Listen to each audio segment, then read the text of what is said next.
The last thing my wife left me was a dying car and a truth with teeth. By the time I realized the truth had a key in its mouth, my son had already changed the locks.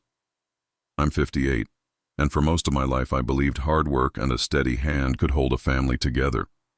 I'm a mechanic from Bakersfield, California.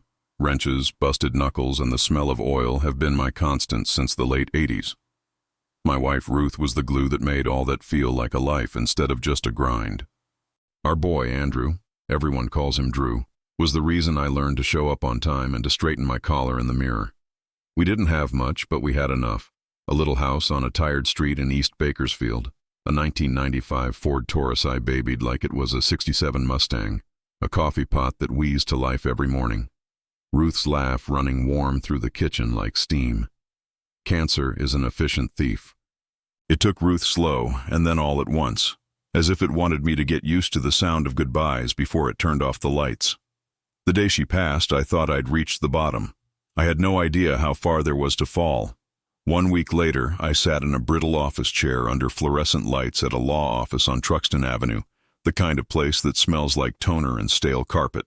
The attorney, a valedictorian jaw in a clearance rack suit, slid his glasses down his nose and read from the will like it hurt him to move his mouth. "To my beloved husband, Thomas Walker," he said, and I felt the floor steady for half a second. "I leave the 1995 Ford Taurus and my personal effects." The Taurus. The car with a headliner sagging like a tired eyelid and a cooling system I'd rebuilt twice. The car that carried us to church and funerals and county fairs. I swallowed. The attorney didn't wait.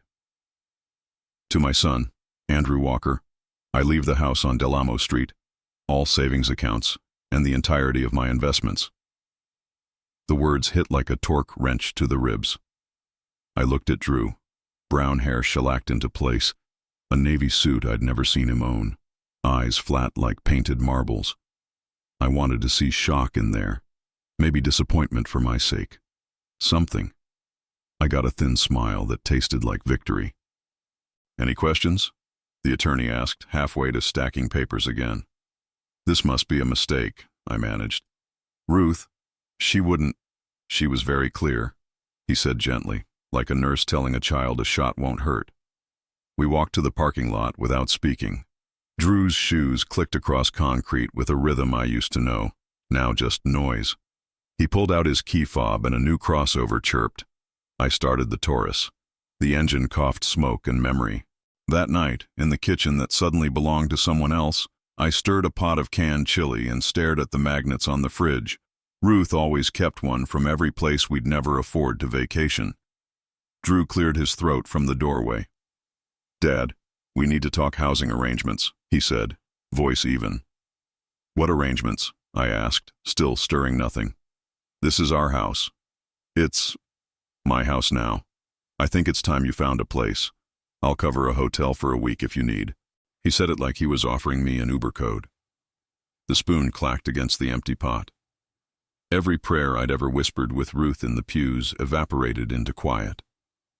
"Andrew," I said, barely, "your mother lived her whole life in these walls." He lifted a shoulder. "Mom made a choice." Drew gave me 7 days. I packed 70 years into 4 cardboard boxes. My tools, a handful of photos, Ruth's church Bible, the flannel that still smelled like whatever softener she used. On the last night, I slept on the floor of the living room with the furnace ticking like a metronome to grief. I woke up sore and sure. If Ruth had made a choice, there had to be a reason. And if there was a reason, it had to be somewhere I knew how to touch. Metal and bolts and compartments designed by hands like mine. I drove east. My mother's brother left behind a patch of Arizona that no one bothered to visit. Acres of scrub outside Winslow with a cinder block shack, roof tin humming under wind. It was nothing, and it was mine. A place no bank would foreclose because the bank had forgotten it existed. It took me 9 hours, a thermos of coffee, and a prayer I said into the dashboard. The shack yawned dust. No electricity, no plumbing, just a cot with a mattress as thin as a promise. Coyotes told the long story of the night. I slept pressed against Ruth's Bible. In the morning I made instant coffee on a camp stove, then wandered out to the Taurus. My hands knew the ritual. Wipe the hood, check the oil, Listen for the gossip of belts. I popped the trunk to clean out a decade's worth of odds and ends and found something that didn't belong. The carpet in the bottom bubbled like a blister. I lifted it and discovered a plywood panel that didn't line up. In the shop, your eye learns to tell when someone's been somewhere they shouldn't. I pried. A steel box sat nested in the frame like it had grown there. Rust chewed its edges. The lock was stubborn, but there isn't a lock made that a mechanic with 20 minutes won't open. The lid creaked. I saw a manila envelope, a fist of old keys, and a single folded letter with my name scrawled in Ruth's steady hand. Tom, if you're reading this, it means you ignored what something looked like and trusted what it was. Good. I gave Drew everything easy. I gave you the thing that takes work. I know who will survive with little. I know who needs to learn what little costs. Inside are records I inherited and updated. The land near Winslow, what your uncle left, was never just dirt. Your mother never trusted banks or strangers. She taught me the same. This is my way of keeping you safe without putting a target on your back. Use this land to be free, not famous. Be patient. You always were. With love that doesn't quit, Ruth. I didn't realize I was crying until the paper blurred. The keys were old, iron heads stamped with symbols. One looked like a six-pointed star, one like a sunburst, one like an uppercase R. The envelope held photocopies with county seals and a blue ribbon, filings with the Bureau of Land Management for load claims and mineral rights recorded in my name. There were topo maps of the area, brittle and highlighted, little X's chewing the page in neat rows. Behind it, a skinny leather notebook labeled in block letters, Walker Field Notes.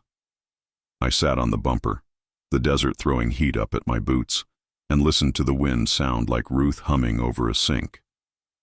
I wasn't holding a lottery ticket. I was holding a plan. Ruth had not abandoned me to charity. She had given me a test in a language I could read. I shoved the notebook under the driver's seat, locked the Taurus like it was a vault, and took a walk around the shack. In the back, half hidden under sage and discarded tin, was a square of plywood sunburnt to gray. The corner was tethered with a rusted hook. My palms were slick by the time I pried it up. A hatch gaped in the ground. The keys were heavy in my pocket. One slid into a lock I hadn't noticed and turned with a click that sounded like a door opening somewhere inside my chest. A ladder, iron and pitted. A room dug into the cool earth. It wasn't big, 8 feet by maybe 12, but the walls were stone, old and deliberate. A single chest crouched in the corner, wood wrapped in metal straps, padlock dull with years. The sunburst key fit. Inside, more maps, older, hand-drawn in pencil. A composition book filled in my mother-in-law's clean cursive. And at the bottom, a cloth bag that chimed when I lifted it. I untied the string and spilled its contents into my palm. Quartz crystals tumbled into the light like someone had scooped up a piece of lightning. Green shards of something darker. Tourmaline, my brain whispered, dredging up a memory of a customer who mined in Maine, caught the sun and threw it back. I breathed Ruth's name like it might keep me from floating away. Not gold. Not oil. Not the kind of wealth that buys lawsuits and enemies overnight. The kind that requires a shovel, a permit, a patient handshake with a rock that doesn't care if you rush it. I climbed up into the daylight and wiped my hands on my jeans. The wind had shifted. It smelled like rain somewhere far away. For the first time since the will, I felt something other than a bruise. I felt like the road wasn't done with me. That night, coyotes sang like sirens, and I prayed with my eyes open, flashlight on the locker under the bed. I had the shape of a future.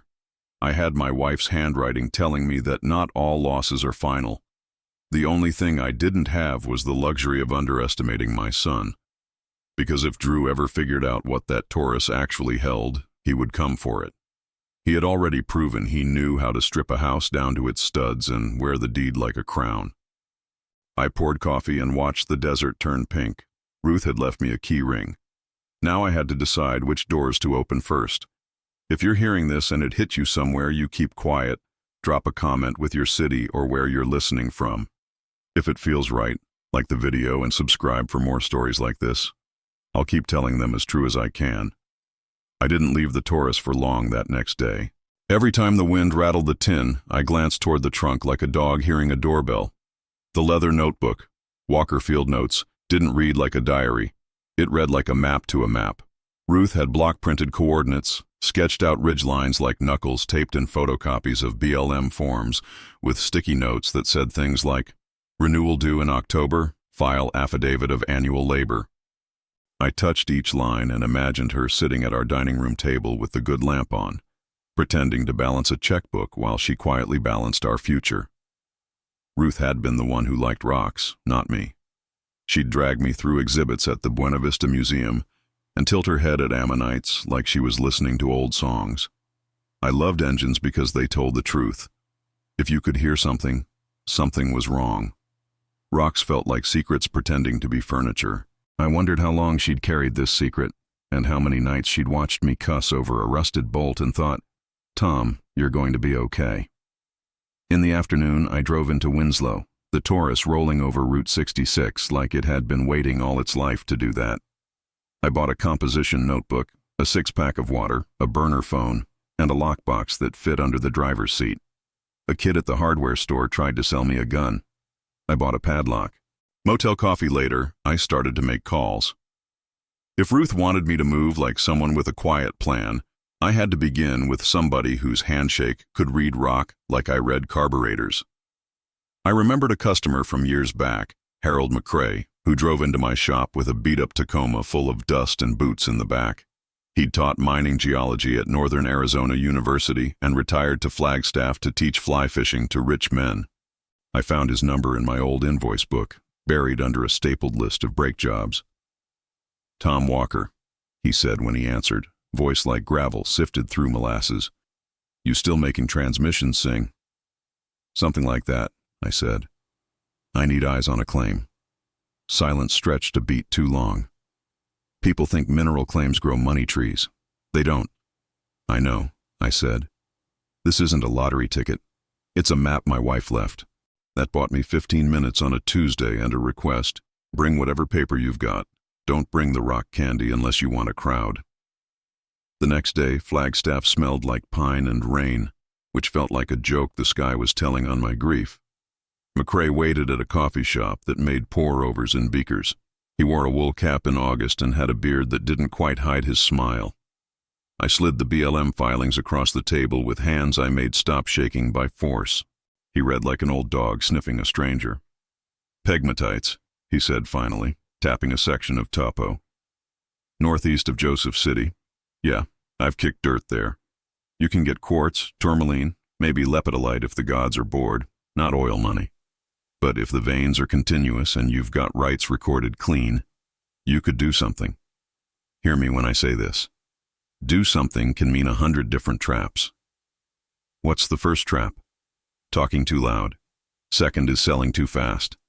Third is not knowing how ugly people get once you say million. He told me the language like a catechism. Claim location notices, assessment work affidavits, county versus BLM records, state trust land, private surface with split estate. You're dealing with the feds, the county, and whoever's been stealing cattle on that stretch since 1958, he said. Get a geologist who doesn't need to impress anyone. Not a company man, not a YouTube rockhound. Who's your least flashy friend? I asked. Dr. Marisol Ortega, he said, smile twitching. ASU. She swears and writes grant proposals in the same sentence. She'll tell you when your dream is stupid. I liked the sound of that. I liked the idea of someone who could puncture a balloon before it floated me into the sun. Back at the shack, I hid the originals in a compartment I carved out of an ammo can welded into the floor under the bed, then registered a P.O. box in Flagstaff so nobody could guess where to bang on my door. The burner phone, new number, stayed off except to text Hank my location when I drove into cell range. Ruth had wanted me to be patient, sure, but she had also wanted me to be careful. Marriage teaches you the difference. It took 3 days for Dr. Ortega to meet me on site. In that time, I fixed the door hinges, replaced a section of tin roofing with scavenged corrugate from an abandoned shed, and tried not to think about Drew spending my wife's savings faster than a match eats paper. I failed. Grief turns to anger if you leave it alone long enough. I sanded until my arms shook, and then I stopped. Dr. Ortega arrived in a white Tacoma crusted with half the state. She wore a sun hat and a long-sleeve shirt that looked like it repelled both UV rays and nonsense.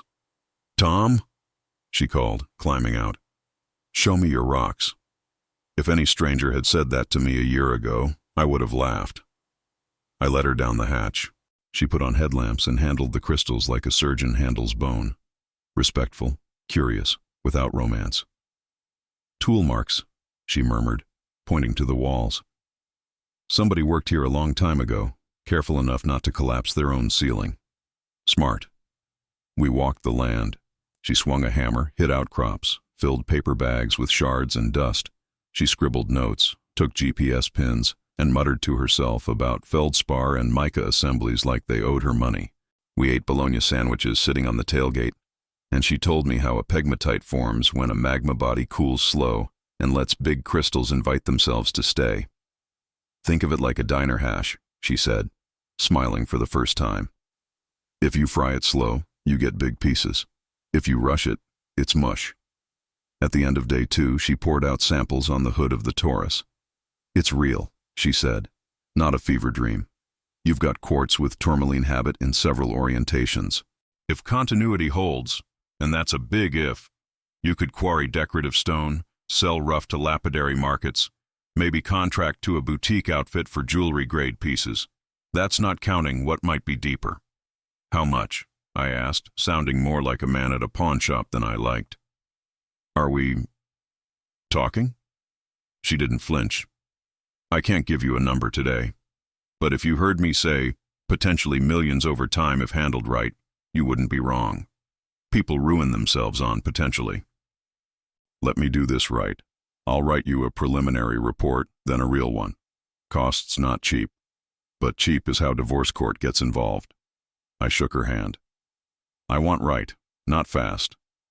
"Good, because fast will kill you," she said, glancing toward the road like she expected company.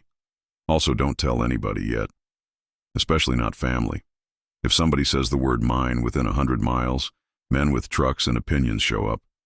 That night, after she left, I sat on the steps and watched the sky harden to blue-black. The coyotes were quiet. The silence made a shape I didn't have a name for. A text lit the burner phone screen. It was from a number I didn't recognize. "You in Arizona?" it read. I didn't answer. A minute later came a photo of my Taurus, snapped at a gas station, the trunk's dent visible like a birthmark. Another text. "Nice ride, old man." I put the phone in the lockbox and breathed. The desert doesn't like sudden movement. I learned the same at the shop. When a bolt is seized, you don't force it until it breaks. You coax it. You wait. You introduce heat and patience and a prayer you'd be embarrassed to say out loud. The next morning, I drove into Winslow to buy a stronger padlock. On the way back, I stopped at a diner for eggs and saw a face I didn't expect in a news segment on the mounted TV. My son Drew, grinning on a boat in Lake Havasu, some influencer's shoulder thrown over his like they were glued together. The caption, "Local entrepreneur celebrates new venture." My eggs tasted like pennies. I paid, walked outside, and dialed his number. Straight to voicemail. My message was not elegant. "Drew, it's Dad. Call me." He didn't. 2 days later, under a hot sky that smelled like an electrical storm, I heard the gravel spit near the shack. A car door slammed, then another. My heart climbed into my throat like a bad climber with no belay. "Dad?" Drew called, voice thicker than the last time I heard it, less sure. "You there?" He didn't sound like a winner anymore. He sounded like a man with the ground giving way under his feet. Drew looked older by 5 years and 3 bad decisions. Gone was the tailored suit. He wore jeans and a polo that had seen better days, eyes moored in bruised half-moons. The car he'd parked was a leased luxury sedan with a donut spare on the rear right. No one was maintaining anything in his life right now, not even the tires. "Can we talk inside?" he asked, glancing at the horizon the way a soldier glances at a tree line. I boiled coffee in an old percolator because I needed a ritual to survive him. He stood in my kitchen, and took in the cot, the single shelf of canned goods, The metal cross from Ruth's old sewing room I'd nailed up crooked because I couldn't stand it being in a box. "I'm in trouble," he said finally, fingers drumming the table like a hummingbird's feet. "I need help."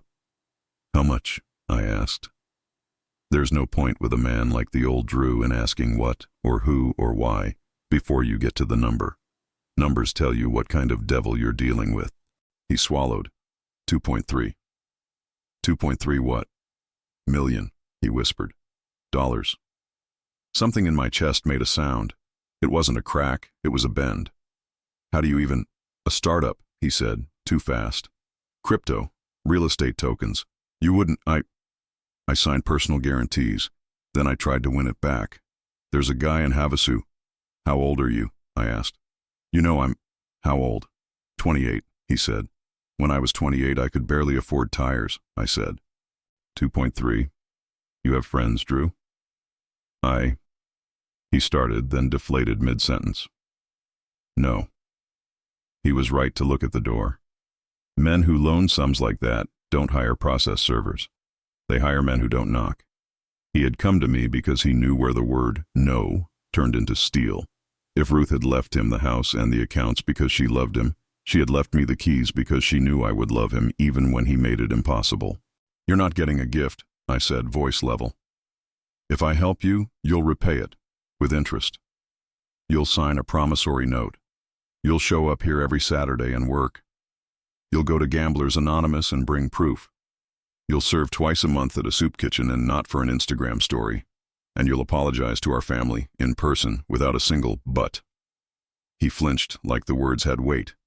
"Good. I'll do it," he said. "You'll also talk to Pastor Jim at First Baptist in Winslow about accountability." "I don't—" he started. "You came out here because you ran out of friends," I said. "I'm giving you a spine. It'll feel like pain at first." He hesitated. "Where are you going to get that kind of money, Dad?" "Patience," I said. "It's a currency you haven't learned." I did not tell him about the Taurus. I did not tell him about Ruth's letter or the claims or Dr. Ortega's slow formation speech. I told him to sleep in the car and lock the doors. I sat awake all night with a flashlight in my lap and the hatch key in my shirt pocket. In the morning, we drove to Flagstaff. There's a law office off Milton Avenue where I've had my signatures notarized when customers wanted to pay over time. We walked in with tattoos of fatigue under our eyes. The young notary, hair in a tight bun, nails a better pink than I could name, looked at me the way nurses look at fathers in NICUs. "Promissory note, interest 5%, 10-year amortization," I said. "Default if more than 60 days late in any payment. Collateral, personal property, and a clause that a percentage of any defaulted proceeds go to the Ruth Walker Scholarship Fund for vocational students in Navajo and Coconino counties." Drew stared. "The what?"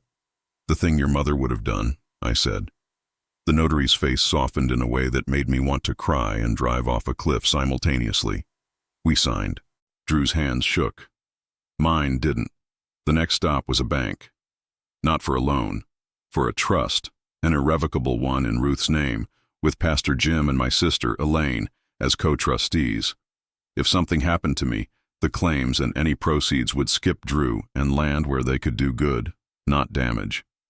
I'd seen too many shop customers leave a car to a kid who wrecked it in a week. You don't hand a chainsaw to a man who just cut off his finger. Then I called Hank. "I need a bridge," I said. "Short term, quiet. Option to lease with an investor who isn't an idiot." "You just said 4 oxymorons," he muttered. But he gave me a number in Scottsdale, an investment group that sometimes fronted miners' money like a pawn shop fronts guitars. Not glamorous, not cheap, but honest. They sent 2 men in pressed jeans and boots more expensive than they looked. We met in a booth at a Denny's off the interstate because I wasn't going to let them see the shack. They ate pancakes and made me tell the story 4 different ways. Then they drafted an option agreement. They wired me $2.5 million to a trust account in exchange for the right, for 6 months, to negotiate a lease and eventual purchase price, numbers that made my fingers numb. A confidentiality clause thick enough to choke on. Milestones that would have me laying out the geology like a quilt. "I'm not selling my soul," I said. "You're renting a thumbnail. one of them said, smiling. We expect to get it back cleaner. We signed under a painting of a bald eagle. I wired out 2.3 mailers to 3 different entities with names like fists. The rest I allocated to taxes, legal fees, and a cushion. I felt like a man defusing a bomb with a butter knife. That night we met a man everyone called Red at a bar off Route 66. He showed up with 2 men who looked like they'd been carved out of bad decisions. Red had a smile that bit. He slapped the table with a palm the size of a hubcap. "You the dad," he said to me, eyes skimming over Drew like a cashier scans a barcode. "Your boy has taste. Terrible, expensive taste." I put a leather satchel on the table, not because money ought to come in satchels, but because I'd seen enough movies to understand sometimes theater is a weapon. "Here's the balance plus fees," I said. "Here's a release you're going to sign, acknowledging payment in full. If you ever contact him again, I'll have you arrested for harassment. If you send anyone to his house, I'll call the sheriff. If you post about this, I'll file a civil action and spend the rest of my life making sure you haven't got 2 dimes to rub together." Red laughed. "You a mechanic or a lawyer?" "Widower," I said. "Different kind of education." He counted. He signed. He left a coaster stuck to the table. One of his men took a photo as they walked away, camera aimed at the cash like a mouth. I felt it in my bones. The rumor leaving the bar and getting on the highway. Money is an odor. It travels. By the time we drove back to the shack, my phone was lit with texts from numbers I hadn't given out. "Heard you hit it big. Let's talk opportunity. Cousin says you're legit.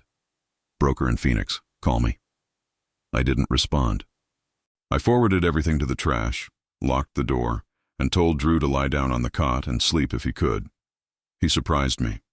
He prayed under his breath, the way he used to before exams as a kid. It didn't hit right in the shack, but it hit. By morning, the rumor had grown legs. Dr. Ortega called me, voice curt. "Did you pay someone in public?" "Yes." "Never do that again," she said. "Any samples at your place?" "Yes." "Move them," she said. I pried up the floor hatch, took the bag of crystals, wrapped it in an old t-shirt, and walked out to the Taurus. I lifted the carpet in the trunk, popped the steel box, and slid the bag in like a man sliding a proposal ring into a safe. Then I installed a new trick I'd thought up in the night. A second false floor under the first, sheet metal riveted so it sounded solid when you rapped it with knuckles. Ruth would have laughed at my paranoia, or she would have told me to build a third. Drew and I worked that Saturday like men after absolution. He hauled brush until his hands blistered, then wrapped his palms in tape and kept going. I rebuilt a section of fence and kept my mouth shut. Somewhere in the afternoon sweat we started talking, not about money, about Ruth. About how she stored Christmas ornaments in shoe boxes labeled with Scotch tape. About the way she traced the lip of her coffee mug when she was thinking. About the time she made us pull over outside Tehachapi because a cloud looked like a whale. When he went to wash up with bottled water poured over his head, I sat on the steps and let the afternoon thicken. A truck rolled past, slow on the road, windows too dark for a Saturday. It didn't stop. It didn't have to. It had already done its job. That night, after Drew fell asleep, I unscrewed the outlet cover behind the cot. Inside, taped to the back, was a micro USB drive I'd stashed that morning, a scan of every important document, encryptions I barely knew how to spell. I threaded the drive onto Ruth's old cross necklace chain and wore it under my shirt. If they took the car, they wouldn't take Ruth from me. Not again. I woke to an empty driveway. The Taurus was there, but the hatch to the cellar yawned an accusing black. The padlock sat on the ground, guts cut clean, footprints in the dust, a single cheap plastic rosary left on the step like a dare. "Dad!" Drew shouted from the road, breath carving his words. "We have to go, now!" We didn't run because running looks guilty. We moved with the purpose of men who had already decided the ground beneath their boots belonged to them. I checked the cellar. The chest had been opened and rifled, but the oldest maps remained. They'd taken copies I'd left in a decoy folder. Coordinates shifted by a decimal, titles misspelled, enough truth to keep them busy in the wrong canyon for a month. Past midnight I had staged it and then sat in a chair in the dark with a hammer across my knees, waiting for the floorboard's sigh to morph into footsteps. It never did. They came while I slept. "Pack what you can carry," I told Drew. We walked to the Taurus through a dawn nowhere near pink enough for what I felt. On the passenger seat, a folded note. "We like pictures too. Be smart. R." I burned it in the coffee can I used for trash. Names were a comfort to men like that. They could pin you to a corkboard with them. I wanted to remain the kind of man they only referred to by role. The dad, the old guy, the mechanic. I drove to Winslow and parked in front of the sheriff's substation. We walked in. I made my report like a man filing a warranty claim. Precise, sparse, with photos of the cut lock and the shoe prints, my voice steady.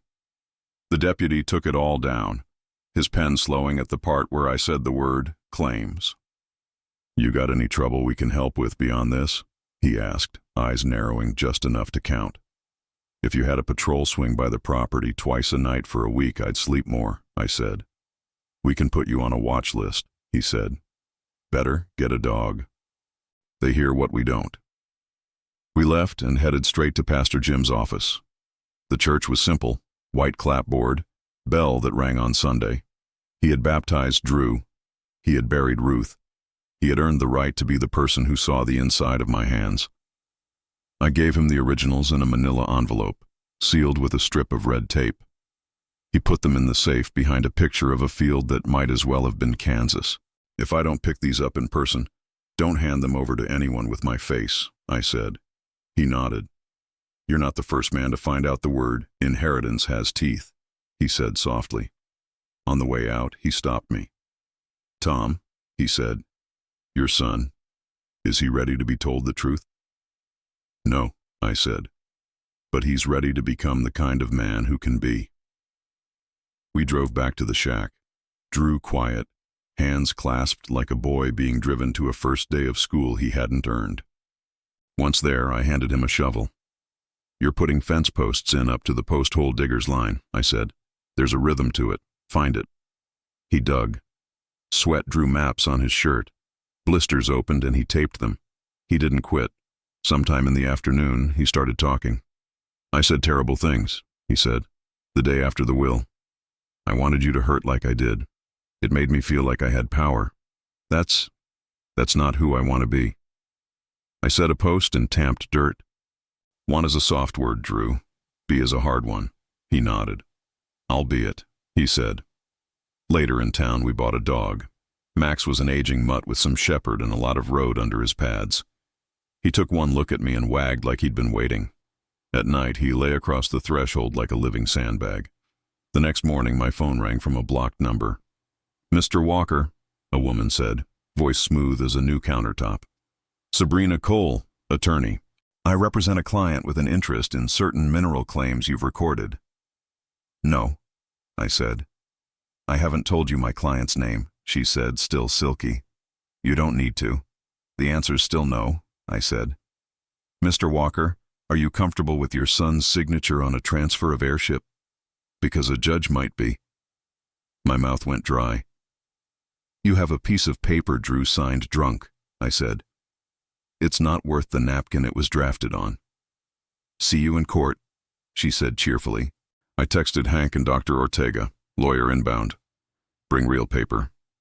We met that afternoon at a diner booth, and I slid copies of the trust, the filings, the assessment affidavits, the renewed notices.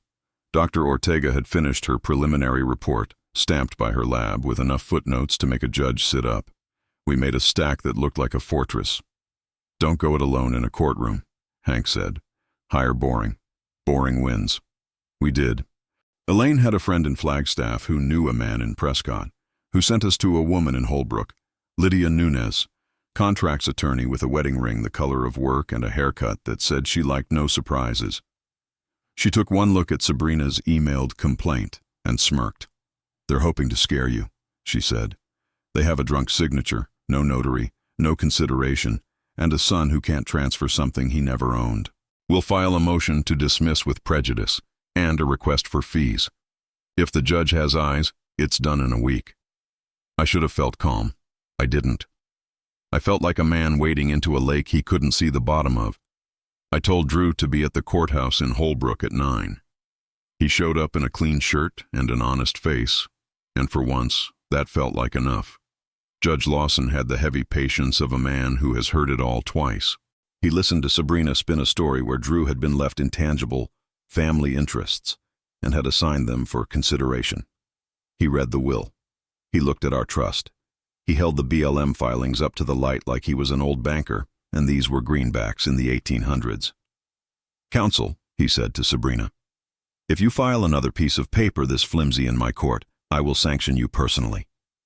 Gavel. Dismissed. Fees on them. Outside, Sabrina switched her tone like a radio station. "People have long memories, Mr. Walker," she said to me, low and friendly adjacent. "So do markets." "Stones longer," I said. "That's what I'm counting on."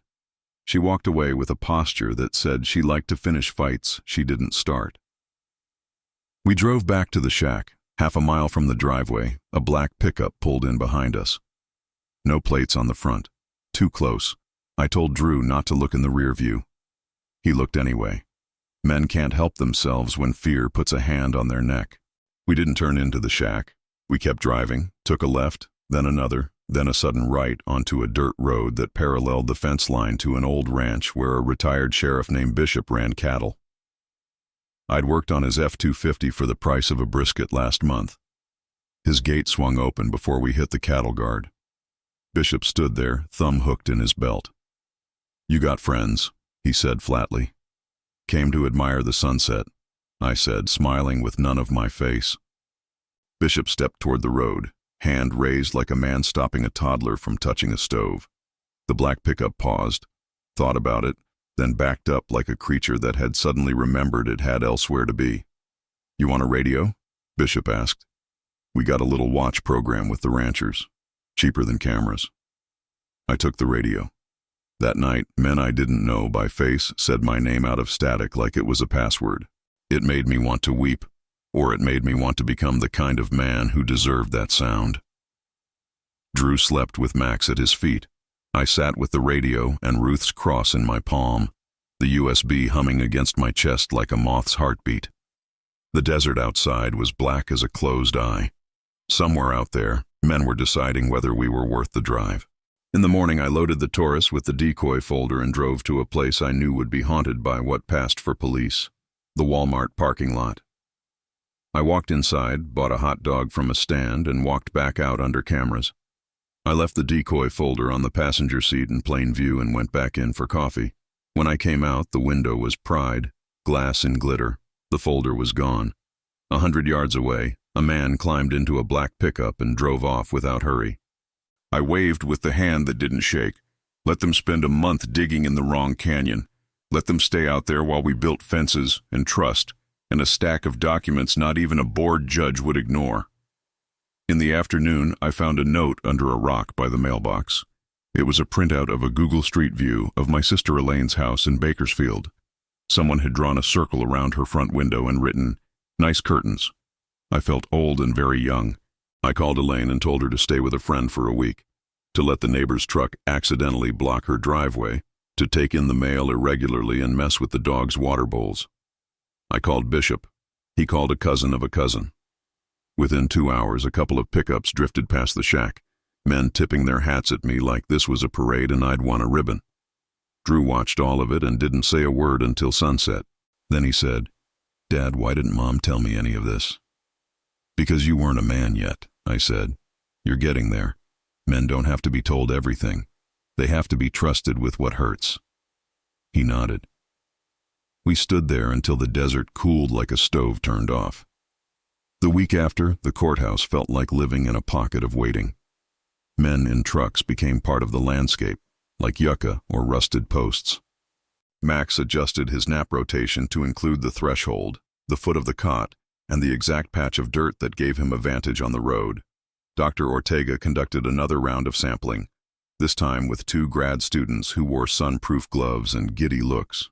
She stitched the preliminary into a report with a spine, and her language grew into numbers that would make the Scottsdale men smile. Conservative projection, she said, pen tapping a line, would put a royalty potential around 8 figures over time, assuming you lease smart, don't sell the fee, and keep the neighbor relationships intact. 8 figures, Drew whispered, like the number itself was a person who might bite. Over time, she repeated. It's a slow river, not a slot machine. That night, after the grad students left with coolers full of samples and hopes, we heard the scrape of shoes on gravel that weren't ours. Max growled so low it felt like a motor under my feet. I killed the lantern, and we sat in a darkness so complete I could hear Drew's breath arguing with itself. A voice outside, polite and poisonous. Evening, Mr. Walker. You live humble for a rich man. I opened the door a crack. A man in a black jacket stood with the posture of a cop and the haircut of a salesman. 3 others were shadow behind him. Can I help you? I asked. We represent interested parties with an eye on your little rock garden, he said. How about we keep this drama off the court docket and out of the sheriff's ear? You sign a quitclaim, we leave a bag of cash, everyone sleeps. Not selling, I said. He shrugged like this wasn't even a setback. Everyone sells, he said. Question is when. He placed a white envelope on the step and rolled it with his toe. Open that when your dog stops growling. They left. Max didn't stop. The envelope held a printed photo of Drew, head tilted next to a different black pickup, taken from across the street at a Gamblers Anonymous meeting hall in Flagstaff. The back said, "We like your routine. I hate that fear is specific. It doesn't wake you at night with a general ache. It sits on a precise spot in your ribs and presses." I turned the radio on, called Bishop, and kept the line open while I paced. "Get a professional," Dr. Ortega said the next morning when I showed her the photo. "Not a gun, a security consultant. You're not playing the same game as these boys. Don't try to out-macho them. Out-document them." We hired a guy named Collins out of Phoenix, former Federal Protective Service, the kind of man who made the air around him feel less uncertain.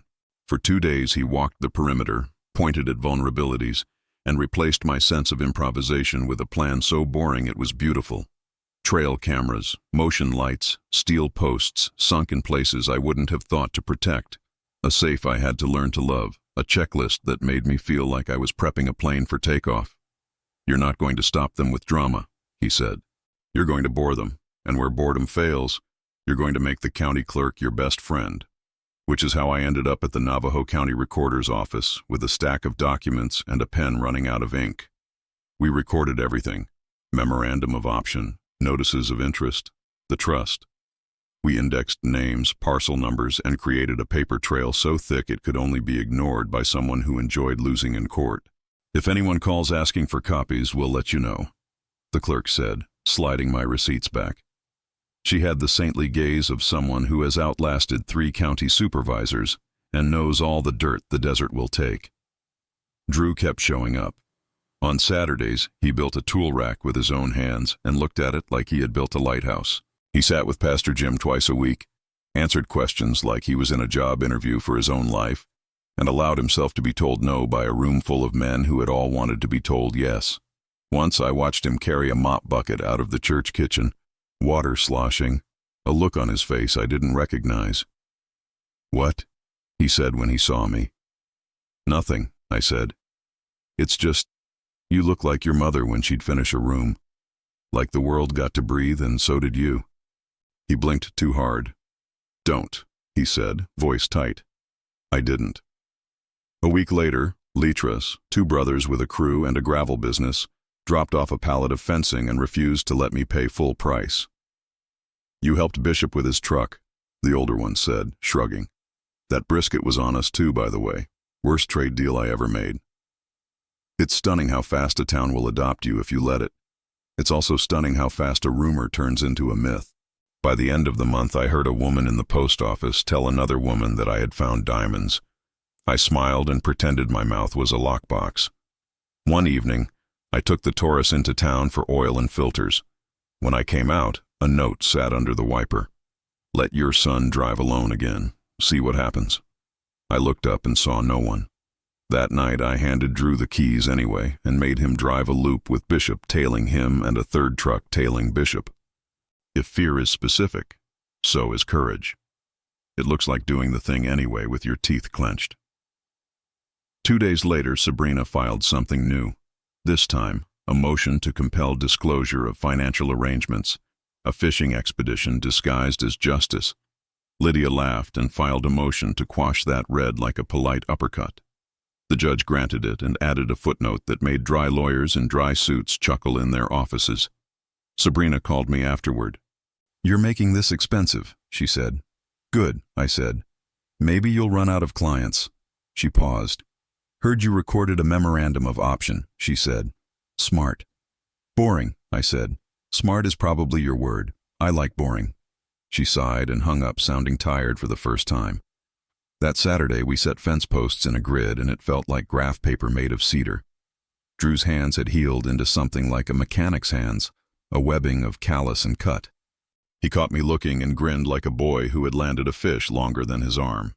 We quit early and drove up to the rim to watch the sun die the theatrical death it dies in Arizona. Drew leaned back on the hood of the Taurus and breathed like his lungs had been given back to him. "Dad," he said, "if you had told me the truth that night in Bakersfield, I would have sold it in a heartbeat." "I know," I said. "I don't want to be that guy," he said. "You're not," I said. "You're the guy who dug straight through rock and didn't complain." He laughed once and wiped his face like sweat had gotten in his eyes, and we both agreed that was the truth. When we drove home, the shack glowed. My heart jumped. No electricity. Then I realized the motion lights Collins had installed had caught someone moving. I shut the engine off and we listened. Silence. Max stood up from the threshold and wagged as if to say, I barked at them. They believed me. Inside, on the table, lay a single business card. Sabrina's firm. On the back, in ink, last offer, $5 cash. Walk away. I flipped it over and put it under the leg of a wobbly chair. The Scottsdale men wanted dinner with white napkins and a signature line with commas. I wanted to sign a lease that didn't sell my soul. We compromised. A long table at a steakhouse off I-17 with the air conditioning set to meat locker. Contract writers stapled like an old paperback, and Dr. Ortega 2 seats down tapping corrections into a PDF like she was editing a symphony. Lease of mineral rights with royalty structure tied to net proceeds, I said, reading. Escrowed funds for reclamation. Environmental compliance with state and federal regs. Noise and dust mitigation schedules. Community fund with minimum annual contribution to the Ruth Walker Scholarship. The woman across from me, head of their minerals division, iron gray haircut with precision, nodded. We like locals who think long-term, she said. We also like not getting sued. Same, I said. We hammered until the meat got cold. In the end, I initialed pages until my fingers cramped. We shook hands. I walked into the parking lot and put my forehead on the Taurus's roof and let the heat soak through me like a benediction. I didn't feel rich. I felt sentenced to carefulness for the rest of my life. It was the only wealth I trusted. On the drive home, Drew rolled down his window and let the wind take his hair. You did it, he said. We started it, I said. Now we keep it inside the lines. The next week was a blur of logistics, baseline environmental surveys, meetings with a county guy who said mitigation like he had nightmares about dust, letters to neighbors, 2 church basement conversations where I asked old men to forgive me in advance for trucks on a road that had only known cows and kids on bikes. I went to the high school and spoke to a class about vocational trades and scholarships, and a world where you could earn honor with your hands and your brain. I didn't tell them about the note under my wiper the next day. New trucks cost more. So do accidents. I brought it to Collins. He looked at the paper, flipped it, sniffed it like a dog, and shrugged. Amateurs, he said. Professionals don't warn you. It was meant to comfort me. It did not. Then came the call from the bank. The voice on the other end had a politeness that was a lid on boiling water. Mr. Walker, we've received a request to collateralize the claims with a short-term loan application under your name. The underwriter flagged it because we have a notice of trust on file. I closed my eyes and heard my pulse in my teeth. Who initiated the request? I'm not authorized to. You called me. I said. Authorize yourself. A pause. A Ms. Cole, he said reluctantly. Law office of... Thank you, I said, and hung up before I said something that would get me arrested. Lydia filed a complaint with the State Bar that afternoon. She did it quietly, factually, like a nurse filing an incident report. I was learning to love the power of a woman who could hurt you or help you and chose to wield her skill like a scalpel, not a sledgehammer. Sabrina called, less smooth now. You're making enemies, she said. They're better than friends like you, I said. She laughed, but it snagged. You think this is about you? It's about land. It's always about land. You're right, I said calmly. It's about what mothers leave their husbands when they know their sons aren't ready. I'm stewarding it like a man who intends to face her again one day and answer for his choices. Silence. Then, quietly, she loved you, you know. I've read wills that read like revenge. Hers read like trust. My throat tightened. Don't call me again, I said. The first check from the Scottsdale option hit the trust. It didn't feel like money. It felt like obligation in numbers. I took a breath and wrote 3 smaller checks. One to the high school for a welding program upgrade, one to a clinic for a mobile health van, one to a food bank because empty stomachs do not read long-term plans. That Saturday, Drew showed up with donuts and his apology letter drafted in pencil. I'm going to read this to Aunt Elaine, he said, and to you. He did. His voice shook and then leveled. He said the words a man says when he has dragged himself across a floor he used to make other people clean. I took and took and took, he read. I wore my mother's love like a cape. I wore my father's loyalty like a doormat. I am ashamed of the way I spoke. I am asking for work, not for forgiveness, but I hope the work becomes forgiveness. Elaine cried so hard she used every Kleenex in the shack and then blew her nose on a shop rag, which made us all laugh like church. I felt Ruth between us the way you feel sun through a window. 2 days later, the shack door frame had tool marks at the latch. Subtle, intent. They hadn't gotten in. Max's bark still worked, but the new marks felt like a promise. We're learning. I slept less. I checked locks 3 times each. I wore even my patience thin. Then the counterfeit arrived. A knock at noon, no one at the door, a plain envelope under the mat. Affidavit of forfeiture. It looked official. Font, seal printed in gray, embossed, if you didn't know better. Language stolen from an actual form. Signature scrawled in a name I recognized from the recorder's directory, a clerk who'd retired 5 years ago. For failure to perform assessment work, it said, claims forfeited to locator X. I smiled because I was too tired to scream. They were throwing spaghetti now. Lydia chuckled when I sent her a photo. Cute, she said. She forwarded it to the county recorder, who replied with a PDF of the real form, a complaint template, and a note. We'd love to prosecute an example. Sabrina didn't call. She didn't need to. I could feel her hand, or someone's, on the steering wheel of a car that was determined to drift into our lane. We showed up for the court date in a kinder pair of boots. The judge didn't hide his irritation. Ms. Cole, he said, do you enjoy practicing law in the dark? She swallowed. Your Honor, your clients don't speak through forged county documents, he said. Motion denied. Counsel admonished. It should have felt like a win. It felt like cleaning up spilled gasoline before a smoker walked by. When we got home, the Taurus wasn't in the drive. I stood in a heat that felt personal and tried to breathe like a person. The GPS tracker Collins had insisted we hide in the trunk pinged on my phone, abandoned lot behind the feed store. We drove there with Bishop behind us. The Taurus sat with its trunk yawning. The false floor had been pried up. The safe box sat open like a mouth shocked to find itself empty. The bag of crystals was gone. Drew looked at me, horror rising. I shook my head. Those were the decoys, I said gently. The real bag went to Pastor Jim, and then it went to a bank box in Flagstaff. And the thing that matters most? I pointed to my chest. The little cross lay warm against my skin, the USB a flat secret. They can't steal a plan. He laughed then, wild and relieved and young, head back, noise spilling up to the sky like water. I found out I could breathe around rage. It was a new skill at my age. I hoped I wouldn't need it again. "Let's go get your car," Bishop said dryly. "And then let's put some steel in that trunk the factory never imagined." By fall, the mornings tasted like penny-cold air. The shack, it had capitalized itself, had a new door frame that could take a shoulder. We'd poured a real pad for the steps and carved a groove in the dirt with our feet that Ruth would have scolded us for tracking inside.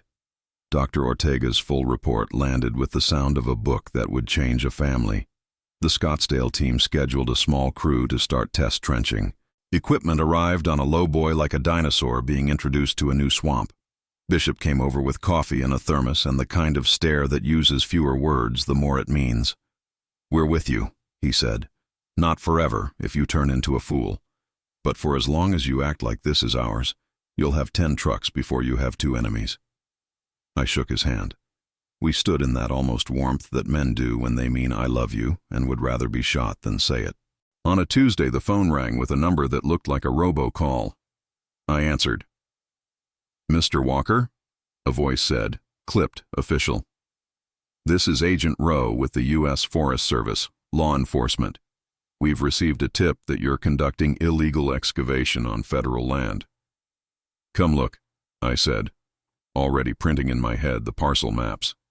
He showed an hour later, polite boots, polite eyes, polite badge.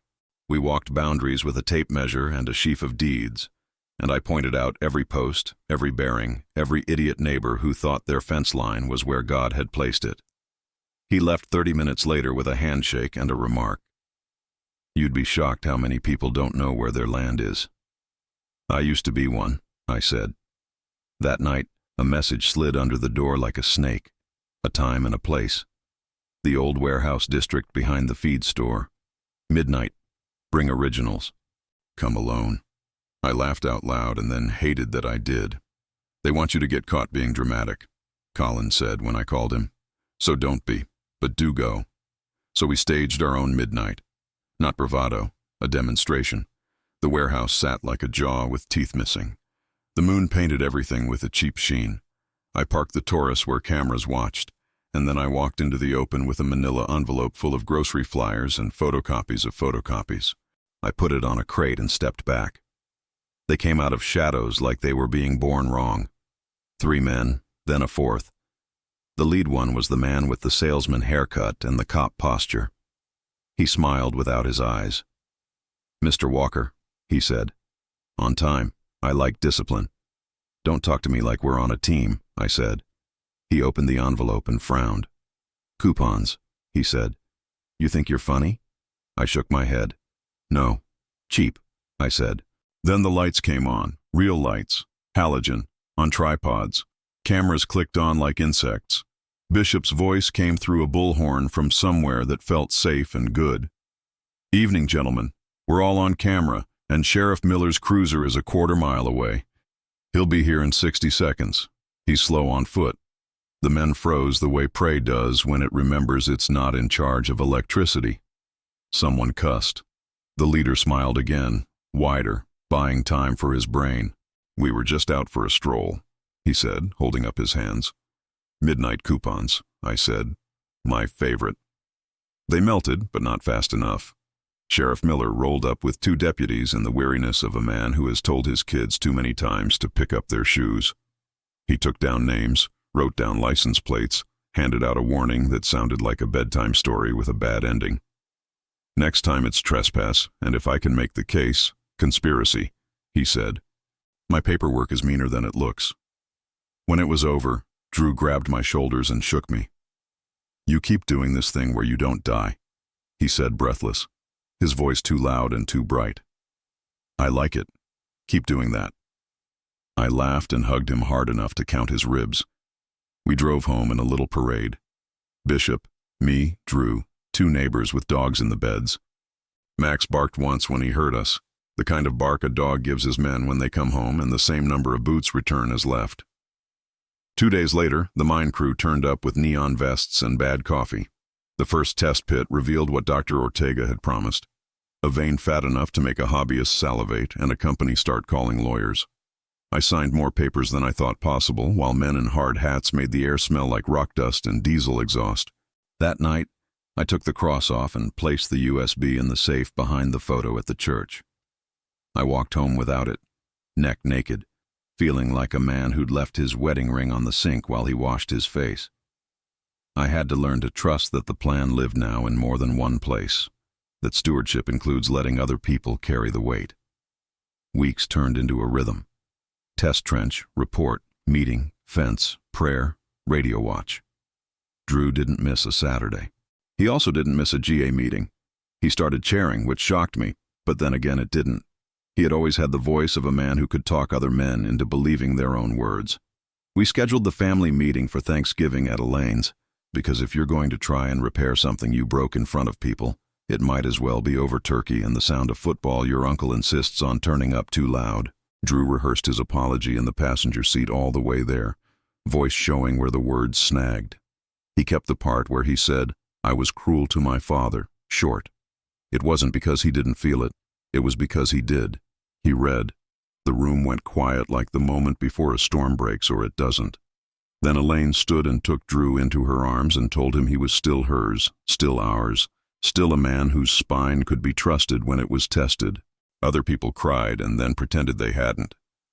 Uncle Dean turned up the football to give us cover. We ate pie and I saw my son as a man at a table, not a boy against me across a line he didn't realize he had drawn himself. On the way home, we stopped by the church in the dark to flip the breaker on the sign out front. Pastor Jim had had someone paint "New Life" in steady letters when they'd replaced an old board a month back. The sign buzzed and lit like a cheap miracle.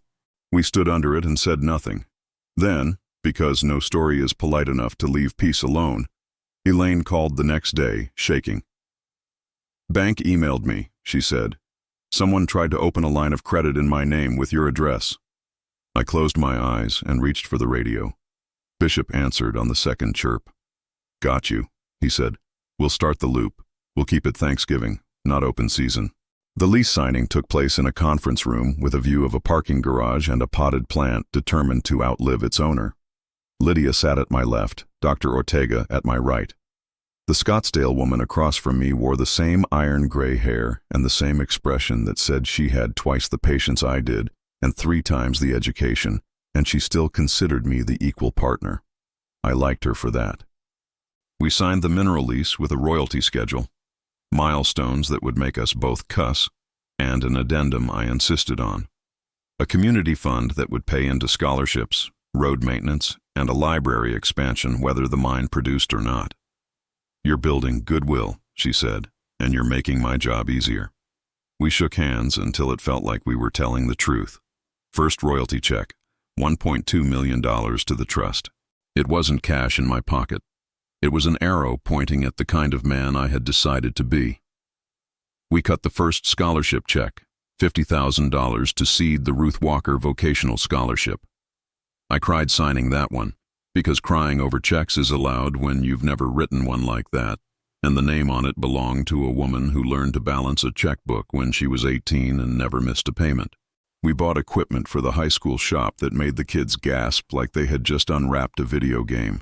CNC plasma cutter, new welders, safety gear that didn't look like it had seen 3 wars. The principal hugged me so fast she forgot to stop. "Kids don't have to get out to make a living," she said. "They can stay and be proud." I learned another truth. Doing good in public doesn't end threats. It irritates them. A spray-painted message appeared on the fence one morning. Americans don't take handouts. Somebody didn't like scholarships, or they liked making noise. Bishop repainted it himself before breakfast and left a note of his own. Americans help each other. Drew's work didn't stop because the checks started. He still showed up every Saturday. He still drilled post holes, mixed concrete, and mopped the church kitchen floor. The apology tour continued into places apologies rarely go. Old men's garages, grandma's porches, the lady at the feed store he'd stiffed when he'd been flush and stupid. Each time he reported back, he seemed both smaller and larger. Like humility was a kind of growth that shaved you down to what mattered. The Scottsdale crew found a seam that made their geologist swear in a way that delighted me. "We got ourselves a party," he said, clapping Dr. Ortega on the back. "Slow party," she replied. Bring snacks. We hosted a town meeting in the school gym. Microphone with feedback, folding chairs, lemonade sweating in a tub. I stood on the stage and tried to speak like a man who had pulled up a seat at a table he didn't build but had been invited to help sand. There will be trucks, I said. There will be noise. We'll keep it sane. We'll pay for road grading and set quiet hours. We'll post schedules. We'll listen when you tell us we've messed up. A man in the back in a seed cap stood up. How much are you making? He asked bluntly. We're funding a scholarship, I said, smiling, and I'm sleeping at night. He laughed once, a bark that admitted me into a club. That night, a plate of cookies appeared on the shack steps with a note. For the man who finally told us the truth. Sabrina did not go quietly. She filed a defamation claim against a Facebook post where Bishop's granddaughter wrote, "Mess with one of us, and you mess with all of us." Lydia filed a special motion to strike under Arizona's anti-SLAPP statute. The judge, more bored than angry, tossed it like it was a frisbee into a trash can. We asked for fees again and received them, not because I needed the money, but because the court needed to say that time is a currency, and you can't counterfeit it in public. Then a quiet day met a loud one. A grader had scraped a line of road into the slope. A dump truck's brakes squealed in a way that said, "Check me tonight." I stood with a hard hat crew and felt weirdly like a pastor after an altar call. Everybody had come forward. Now we had to live it. That evening, with the equipment parked and the crew drinking Gatorade like whiskey, a kid in a hoodie walked up the road with his hands visible. He stopped 10 feet away, eyes wide with a sanity that hadn't had room to breathe. "Mister," he said, "they're talking about your truck at the warehouse. They're saying they're gonna mess up your car. They're gonna make you give them the papers because you love that car. He swallowed. "I just thought you ought to know." "What's your name?" I asked. "Isaiah," he said. "Isaiah," I said. "You want a job?" He smiled slowly, like he was trying it on. "I don't know how to do anything," he said. "Perfect," I said. "Nobody here did until last week." We gave him a broom and a schedule and a wage that was honest, because dignity is the cheapest investment with the biggest return. I told him if he wanted to go to school, I knew a scholarship with his name gathering dust on it. He looked at his shoes like they had betrayed him and nodded. We went to the warehouse in daylight, not midnight. We went with 2 deputies and Collins's tight smile. We found nothing but footprints and cigarette butts and the smell of someone bored and mean. The Taurus remained untouched back at the shack. I patted the hood, as if it could feel my gratitude. Then came the news that tasted like metal and rain. Dr. Ortega called and said, voice thin, "Tom, there's a rumor that the company's competitor is trying to buy your lease out from under you." "You can't buy what's not for sale," I said. "You can buy a person who says it is," she said. We called Lydia. Lydia called the Scottsdale woman. The Scottsdale woman called me back furious in a way that made me trust her more. "We're suing if they move a muscle," she said. "Also, for what it's worth, we like you. It's rare." I hung up and sat on the step and watched the horizon bruise into evening. Drew came and sat next to me. We didn't talk. The silence felt like a blanket, not a hole. It's a strange thing, giving thanks with your left hand and signing restraining orders with your right. The season turned. The sun came closer to the horizon, a better negotiator. The crew's faces browned into one color. The cafeteria at the school got new tables that didn't wobble. The church bought folding chairs that didn't pinch fingers. The road got graded twice a week. These are tiny things. If you've lived long enough, tiny things are the only things you trust. Then, the phone call I had feared and knew. "Mr. Walker," the bank officer said, "we have a flagged wire out of your trust account. It was stopped, but the request was authenticated from your device." My stomach dropped like a tool into an engine bay. Collins checked the phone like a doctor checks a pulse. "Spoofed," he said. "Your text messages got mirrored." He swapped the SIM like a magician palming a coin and then built me a new phone like a life raft. Lydia got the logs. The bank triggered an internal review. I locked the shack and looked at the Taurus with love that was ridiculous and real. It became obvious then that the fight had moved from fences to fibers. I drove to Flagstaff and sat with a cybersecurity kid named Deke, so skinny he looked like a rumor. He installed MFA on the rest of my life, set up a password manager that made me feel like a child, and gave me a card that said, "Call me before you click anything." I tucked it in Ruth's Bible like a bookmark. She would have liked Deke. He had the manners of a person raised by someone who made him pick up his plate without being asked. Drew kept working. He also kept apologizing, not because it was a penance now, but because it had become part of the way he breathed. He paid his first installment on the loan, which I took with a sobriety that made him look down and smile like he'd passed a test and hated that it mattered to him this much. Sabrina sent an email that read like surrender. "My representation of adverse parties has concluded," it said. No apology. I didn't need one. I printed it, filed it, and felt something unclench in my shoulders that had been there so long I had forgotten its name. The Scottsdale woman called. "The competitor backed off," she said. "We dangled a lawsuit and they remembered other hills to die on." I thanked her and realized I meant it like a prayer. Then I hung up and cried in the Taurus, an ugly cry, the kind that pairs with a steering wheel and a rearview mirror that doesn't judge. We scheduled the scholarship ceremony for December in the school gym. Isaiah was one of the first recipients. He walked up in a shirt with a collar, and the shock on his face made me laugh because surprise looks noble on the young.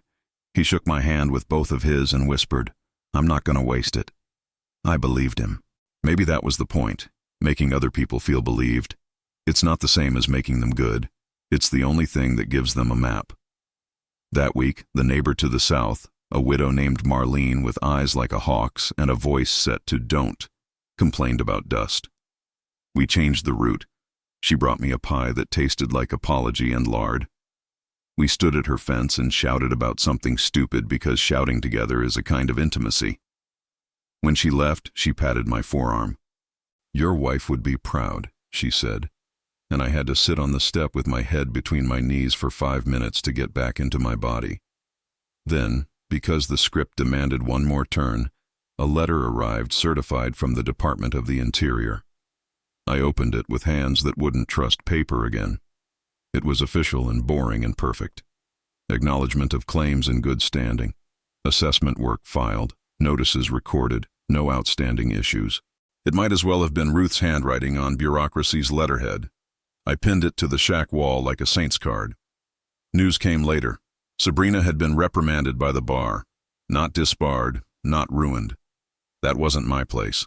A public censure. A note attached to her name that would make the next judge raise an eyebrow. Justice doesn't sing solos. It hums, and you have to be quiet to hear it. I was learning quiet. On New Year's Day, with the crew off and the desert pretending to be still, I drove the Taurus to the edge of our claim and parked where the horizon folded itself into the earth. Drew sat on the hood next to me. The car smelled like oil and sun and every mile we ever cursed. I put my hand on the dash and said, "Thank you for being the second best thing Ruth left me." "What was the first?" Drew asked, even though he knew. "Evidence I could become the man she thought I was," I said. He nodded. He said nothing else. That felt right. On the way home, we passed the warehouse district. It looked like a row of teeth someone had finally decided to floss. A no trespassing sign hung crooked on a door we had once used to make a point. 2 kids rode bikes in circles on the cracked asphalt, laughing like sirens. Isaiah waved from the other side of the fence, a broom in his hand and a future in his pocket. The shack had a new ornament Ruth would have hated, a plaque the school had made with a laser cutter. It read, "Ruth Walker taught us to wait. Tom Walker taught us to steer." I hung it where the motion light would hit it at night. Max barked at it like a newcomer and then lay back down. The last winter Ruth was alive, we drove out to the wind farms outside Tehachapi and parked where the blades turned slow enough to look like they were thinking.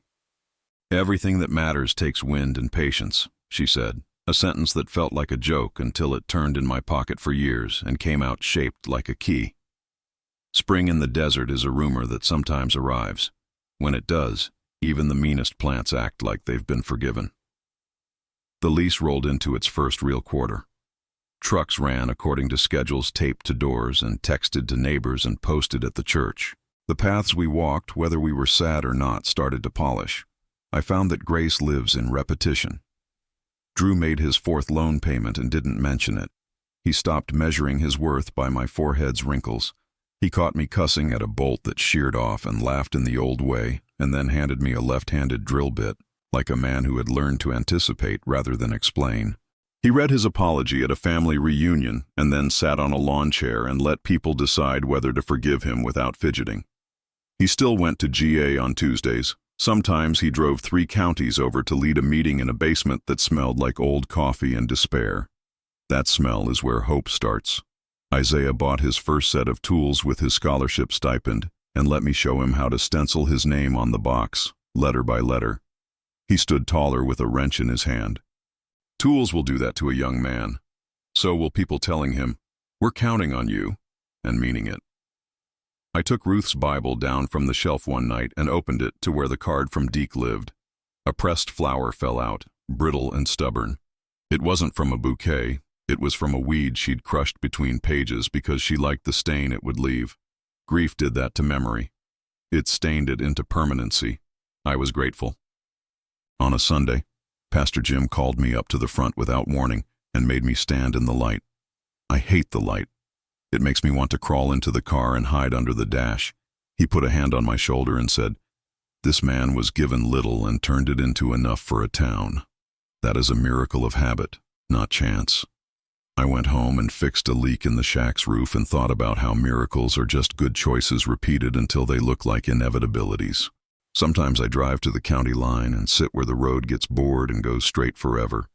I take the Taurus there like an old friend to a diner. I let the engine tick as it cools, a sound I could pick out in a room full of engines, even deaf. I talk to Ruth, out loud if Max isn't around to judge me, softly if he is.